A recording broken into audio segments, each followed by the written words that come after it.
تو ابھی جو ہے کرنٹ ہمارے جو ایشوز چل رہے ہیں، ہمارے یہاں پہ سیوریج کے مسائل ہیں، روڈز ہمارے جو ہیں وہ خراب ہیں، تو ہم اس کے حوالے سے بھی جو ہے وہ بات کرتے رہتے ہیں، ایک عام بندے کی آواز بھی بن کر رہتے ہیں کہ زندگی میں جو ہے ہمارے ہاں جو ہمارے حکمران ہیں، جو ہماری حکومتیں ہیں، وہ کیا رول پلے کر رہی ہیں۔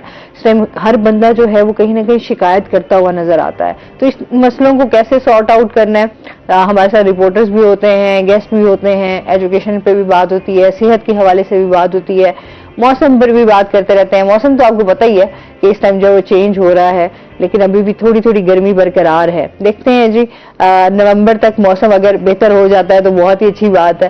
اسی کے ساتھ جو ہے مزید بھی آپ کے ساتھ بات چیت ہوتی رہے گی، لیکن ابھی ہم نے بریک پہ جانا ہے، ہمارے ساتھ رہیے گا۔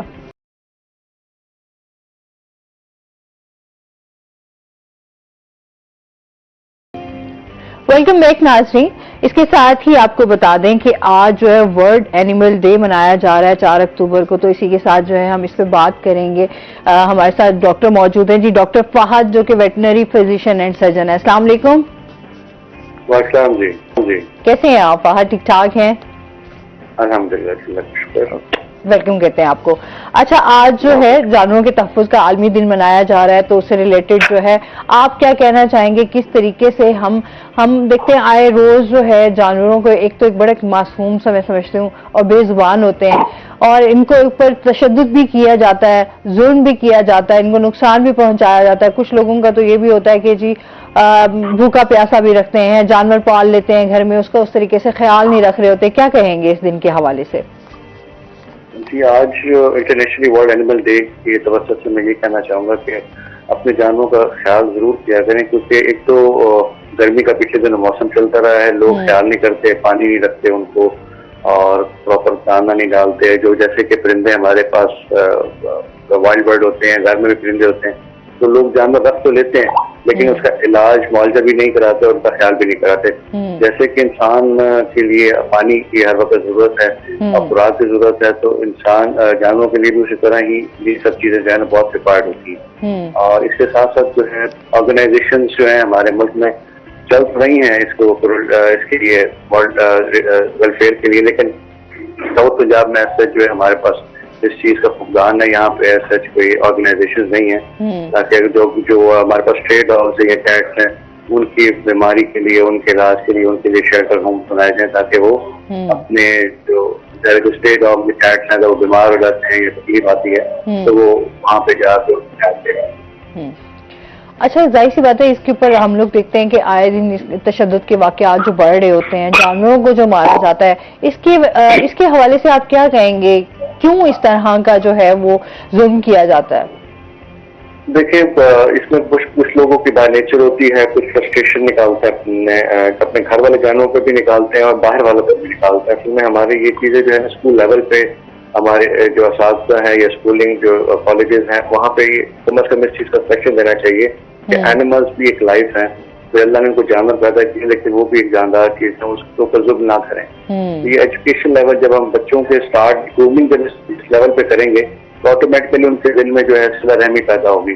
جب یہ چیزیں نہیں ہوں گی، جب وہ گھر میں اس قسم کی کرولٹی دیکھیں گے یا اپنے والدین جو لڑتے جھگڑتے دیکھیں گے، اس قسم کے ساتھ بچوں کو بہت زیادہ دیکھنے میں آتے ہیں۔ اور بعض دفعہ لوگ کچھ تشدد پسند ہوتے ہیں، وہ انسانوں پہ تو نہیں نکال سکتے غصہ، کچھ جانوروں پہ نکالتے ہیں، ان کو مارتے ہیں، ان کو ٹارچر کرتے ہیں، ان کو باندھ کے رکھتے ہیں، ان کو ہٹ کرتے ہیں۔ ہمارے پاس بہت سارے ایسے کیسز آتے ہیں جس میں جو ہے جانور انجرڈ بھی ہوتے ہیں اور تکلیف دہ بھی ہوتے ہیں، اور وہ تب پتہ لگتا ہے کہ آن نے جو ہے اس کے ساتھ خود ظلم کیا ہو۔ اس چیزوں کو اوائڈ کرنے کے لیے ہماری ایجوکیشن لیول بہت ضروری ہے، این جی اوز کا ہونا بہت ضروری ہے تاکہ اس قسم کی چیزوں کو اوائڈ کیا جا سکے۔ اچھا، اب ظاہر سی بات ہے اب موسم بھی چینج ہو رہا ہے، تو جانوروں کے حوالے سے آپ کیا میسج بھی دینا چاہیں گے؟ کیا کہنا چاہیں گے کہ کس طریقے سے جانوروں کی حفاظت کی جا سکتی ہے جنہوں نے اپنے گھروں میں جانور رکھے ہوئے ہیں؟ ظاہر سی بات ہے کیٹس ہیں، ڈاگز ہیں، ڈفرینٹ جو اینیملز ہیں۔ جی، موسم جیسے چینج ہو رہا ہے تو وائرل پرابلم بہت زیادہ چل رہے ہیں، جس میں کیٹس میں بھی بہت زیادہ پرابلم آ رہا ہے دیکھنے میں، اور ڈاگ میں بہت زیادہ پرابلم آ رہا ہے، تو ان کی سب سے پہلے ویکسینیشن کرائیں۔ کوئی بھی آپ کا مستند آپ کا جو ویٹ ہے کنسرن، لیکن پراپر ویٹ ہونا چاہیے، اس میں کویکلی جو ہے آج کل بہت زیادہ چل رہی ہے تو اسے اوائڈ کریں۔ پراپر اپنے جو ہے ویٹ کو چیک کرائیں، وہ آپ کو کنسرن جو بھی پرابلم ہوں گے جو بھی ریلیٹڈ ایشوز چل رہے ہوں گے وہ بھی آپ کو ایجوکیٹ کریں گے،